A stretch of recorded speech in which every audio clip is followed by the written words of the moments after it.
हिंदी कक्षा 3 भाषा भारती पाठ 9 लालच का फल भाग 2। सुप्रभात प्यारे बच्चों, आज हम भाषा भारती के पाठ 9 लालच का फल भाग 2 के बारे में पढ़ने जाएंगे। तो बच्चों, हमने देखा था कि भाग 1 में राजा को भगवान का देवदूत आता है और उसे वरदान देकर जाता है कि वह जिस भी चीज पे हाथ रखेगा वह चीज सोने की हो जाएगी। तो आइए बच्चों, देखते हैं राजा ने इस वरदान का किस प्रकार लाभ उठाया।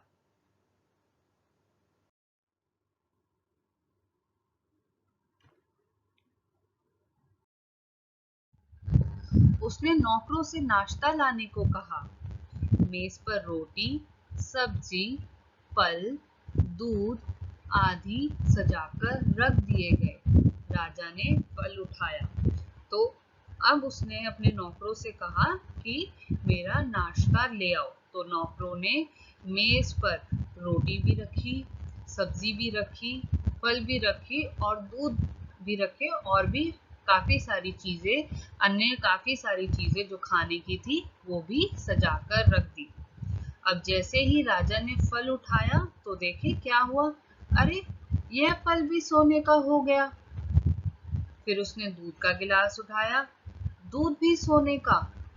फिर उसने रोटी को हाथ लगाया और रोटी भी सोने की हो गई। राजा भूखा ही रह गया। अब जब उसने देखा कि वह जिस भी चीज को हाथ लगाया जा रहा है, चाहे वो खाने की चीज क्यों ना हो, वह भी सोने की हो जा रही है और इस वजह से वह क्या रह गया, भूखा रह गया। तभी उसकी इकलौती बेटी दौड़ती हुई आई। तभी उसकी इकलौती बेटी यानी कि एक ही एक जो उसकी बेटी थी वो उसके पास दौड़ती हुई आई।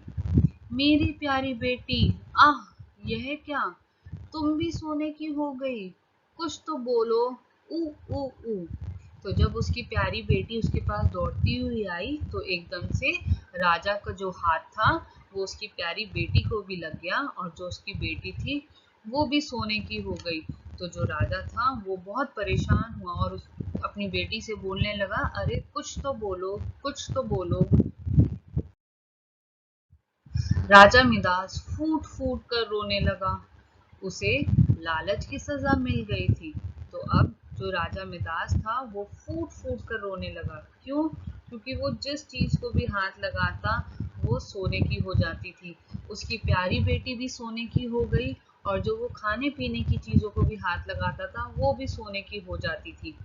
तो उसे बहुत बुरा लगने लगा और उसे लालच की सजा मिल गई क्योंकि वो बहुत अधिक लालच करने लग गया था। अगली रात देवदूत राजा के सामने फिर से प्रकट हुआ और अगली रात जो देवदूत थे वो राजा के सामने फिर से प्रकट हुए। उसे देखते ही राजा उसके पैरों पर गिर पड़ा और बोला। और जैसे ही राजा ने देवदूत को देखा वह उनके पैरों को पड़ गया, उनके पैर पकड़ लिए उसने और उसने क्या बोला, भगवान, आप अपना वरदान वापस ले लीजिए। मुझे ऐसा सोना नहीं चाहिए, मुझे मेरी बेटी चाहिए। मुझे खाने के लिए रोटियां चाहिए, पीने के लिए पानी चाहिए। मैं केवल सोने को लेकर क्या करूंगा। प्रभु, जल्द ही मेरी बेटी को असली रूप में ले आइए। तो उसने पैर पकड़कर देवदूत को बोला कि हे देवदूत, हे भगवान, जो आपने मुझे वरदान दिया था वो प्लीज आप अपना वरदान जो है वो वापस ले लीजिए, क्योंकि मुझे ऐसा वरदान नहीं चाहिए। क्योंकि मैं जिस भी चीज को हाथ लगाता हूँ वो सोने की हो जाती है, चाहे वो मेरी बेटी हो, चाहे वो रोटियां हो, चाहे वो पानी का हो। उसने बोला कि मैं सिर्फ और सिर्फ सोने का क्या करूंगा। तो हे भगवान, प्लीज आप जल्दी मेरी बेटी को उसके असली रूप में वापस ले आइए। देवदूत बोला, देखो राजन, जीवन में धन सोना ही सब कुछ नहीं है। हम सोने चांदी के बिना रह सकते हैं, लेकिन भोजन और परिवार के बिना नहीं रह सकते। किंतु लगता है तुम्हें अपनी गलती का एहसास हो गया है, इसलिए मैं अपना वरदान वापस लेता हूँ। तो जब देवदूत ने देखा कि राजन इतना परेशान है तो उसने राजन को समझाया, उसने राजा को समझाया कि राजा देखो, जीवन में सिर्फ धन सोना चांदी ही सब कुछ नहीं होता है, इससे बढ़कर भी चीजें हमारे जीवन में हैं। और वो क्या चीजें हैं?